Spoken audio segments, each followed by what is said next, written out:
Greetings, awesome role players. I'm the GM Philosopher. Welcome back to my channel. Today we're talking about how to make the game special for every player, basically making every single session special for everyone. Listen, the thing about D&D is that it's a role-playing game. People run characters and they want those characters to be important. They want them to feel special. They want to feel like their contribution matters to the campaign, and a big part of this can be accomplished by the GM being proactive about it. Yes, experienced role players often figure out how to make their PCs significant by virtue of their own creativity and the pursuit of their own in-game plot arcs. However, especially for newer players, or maybe players who aren't as ambitious, who aren't as proactive, it can be really good for the GM to think about this and to take some proactive measures to make sure that every session feels special for every player. This is how you create engaging stories where players want to keep playing and they can't wait for that next session. So if you want to learn how to make the game special for every player, I have, over my basically 2 decades of running games, maybe not quite 2 decades, but it's been about 2 decades. In my experience running games, these are the kind of the 7 methods that I have learned to use and deploy, and basically I pick one for each player character, whatever best suits them. A lot of the times it's based just on their character class or race, or maybe something that they've done in game, and these things can kind of emerge, or sometimes I know right from the beginning what I want to do. But if I use one of these for every single player and I just kind of revisit it every single session, even to a small degree, it adds a lot of significance to the game for that player. So here are my 7 tips, the 7 methods I use for making the game special for everyone. Number 1, personal relationships. This can take several forms. It could be a special NPC friend. Create a deep bond between the player and a unique NPC who provides support, guidance, or camaraderie.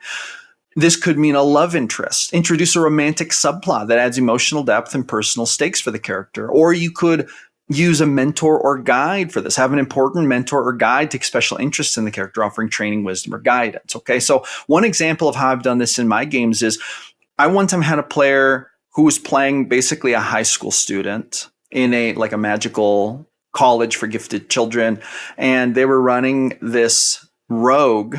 And right away, I had another student at the school basically become their friend, and they became just like best friends. So this NPC would follow this PC around every morning. He'd find him and be like, "Hey, what's up? What are we going to do today?" He developed this real friendship, and these two became inseparable and loyal, and it became quite meaningful. And it was very simple, just like high school best friend type of relationship, and it worked really, really well. Every single session, it gave me something significant to present to this player. It's like this friend of his needed help sometimes was there to offer moral support, sometimes needed moral support, sometimes would get down and want to get cheered up, sometimes would have problems and he would ask the PC to help solve them. Just all kinds of things really added significance to the game from Technique number 2, personal plots and quests. This could take the form of a special personal plot, arc, vendetta, or quest. Develop a personal storyline that focuses on the character's backstory, desires, or vendettas, giving them a unique narrative arc. This could mean specific attention from their god, deity, patron. Assign quests or pressures from a divine or supernatural entity, making the character feel chosen or significant. In my current game, I have a girl playing a warlock. She's playing like a human warlock, and she has this patron who's a homebrewed patron, basically a fallen angel from one of the gods of one of the continental pantheons. It's all homebrewed. But the thing is that this patron has basically chosen her as a chosen one, and he's trying to basically get from his prison realm into the mortal realm. He wants to kind of be set free, and he's guiding her, trying to give her things to help, trying to give her these abilities. He tries to lead her to magical artifacts, energy sources, etc. So he's constantly kind of you're the chosen one, and then pushing her to do these sketchy things to help him get back to the mortal world. So it just adds a lot of personal significance. Method number 3, unique challenges and rivals. This could take the form of enemies who are mad, hate the player, and want revenge. This could mean create recurring antagonists with personal grudges, providing ongoing conflict and challenges. This could mean a personal rival, introduce a personal rival who challenges the character periodically, creating a recurring antagonist with a personal grudge. In my current game, this group of antagonists came after the party, and they actually hired this mercenary who was like a dark elf ninja type character, like assassin. They hired him to help them to like beef up their ranks because they had a bunch of more like lower ranking grunts and the party was a little more powerful. So they hired this guy and his name was Shadow, and he attacked them, and he ended up fighting like a one-on-one with the druid who killed him during the fight. Well, that sent him back to the Shadow realm where he faced his master, and his master was like, you have faced defeat. You have been disgraced. Now you must seek revenge on the person who defeated you. Only then will you become a true master of like the shadow arts. So every once in a while, this character would pop in and try to assassinate the druid. And it was just like an ongoing thing. It was very, very fun. It was actually super fun to have like ninja battles with the druid. And it was just like, gave the druid something that was like special to them. They were like, oh my gosh, not again. People around her would be like, what is going on? It's like, oh, it's just this ninja attacks me sometimes. Anyway, so it's like very fun. Number 4, recognition and reputation.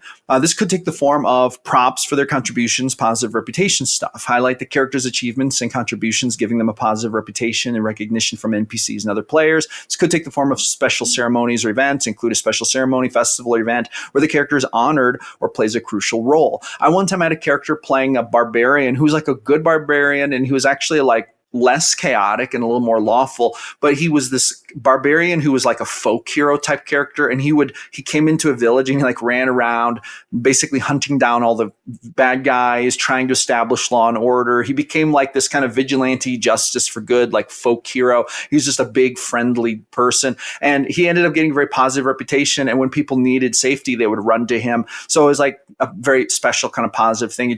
He just got this like basically positive reputation, and it truly was like a folk hero in the local village. And so it was really fun. Element made the game very special in that sense, giving him a special thing.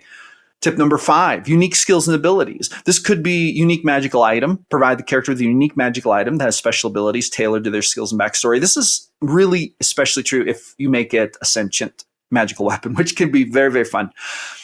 Or it could be a special skill or ability, allow the character to develop a unique skill or ability that no one else has, reflecting their growth or special talent. One example of this is I one time had a character playing a sorcerer. I believe it was a sorcerer. It's kind of hard to remember now, but they ended up fighting this enemy, and they got injured and their arms started to turn undead. And they tried to find like an antidote, but it turned out that they had a very significant type of like magical condition, and they were able to take medicine or use a spell or something that healed them in the sense that the progression of the infection stopped, but their arm remained undead.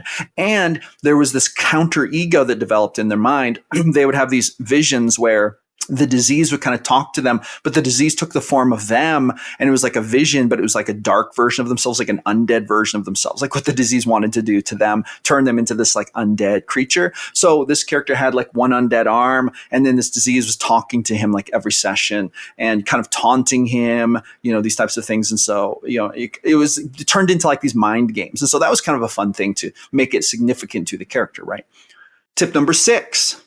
Family and cultural significance. Family or friends in trouble. Bring in family members or close friends of the character who need their help, creating personal stakes in the storyline. This could also be cultural significance. Highlight the character's cultural background, making a significant part of the story with unique customs, traditions, and conflicts. One example of this is in my current game, I had a halfling who was basically a father, and he actually had a wife and 2 kids and a sister, and they were all like part of like his family was immigrating to this new continent, and the whole family was going. And so there's all these things where he had his wife and his son, his older son, partook in many adventures, and his daughter ended up joining like this cult, and they tried to isolate her from him, and he went like super dad mode to like rescue her and fought the cultists. And his wife and son were helping, and he had to constantly worry about who was going to watch his little boy. Like he had a 7-year-old halfling boy, and he had his grandmother was there too, so he'd usually leave her with him, but then he'd try to find one of the NPCs who were a good fighter to stay with them because he was like afraid that the cult would come after him. So it was like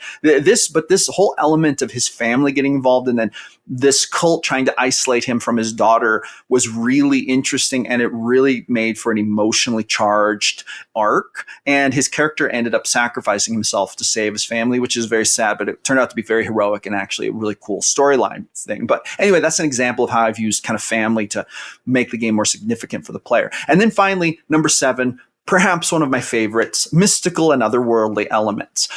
This could mean visited by some kind of monster, otherworldly power, etc. Have the character encounter supernatural beings or forces that recognize them specifically, adding mystery and intrigue. This could mean destiny or prophecy. Tie the character to a prophecy or destiny, giving them a significant role in the campaign's overarching plot. So one example of this that I've run in my campaigns is I one time had a druid, and they basically, the party arrived at a new city and they were kind of exploring the city, and this child, like this little girl, basically asked them for help. And she said, the house across the street from me is haunted. It's very haunted. And the little girl who lives there, she just torments me. And they were like, what the heck's going on? So they go to this house, and the druid ended up going in and exploring it. Turned out, for sure, definitely high key haunted. And there was a little ghost child who lived there, like a little spirit girl who had died long ago. And it turned out that she was haunting it, and she was like stuck there for some reason. And she ended up following the druid around. And the druid was really the only one who could see her. Only under very special circumstances could the others see her. But for some reason, this little girl latched onto the druid, and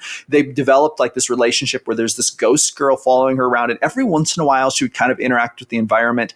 Sometimes she would cause problems. She would like knock things off shelves, and it'd be like embarrassing or creepy. The druid came to not necessarily fear her as much as see her as interesting, but also sometimes as a bit of a nuisance. But this was a special thing that kind of followed the druid around, and it made for really fun and interesting gameplay.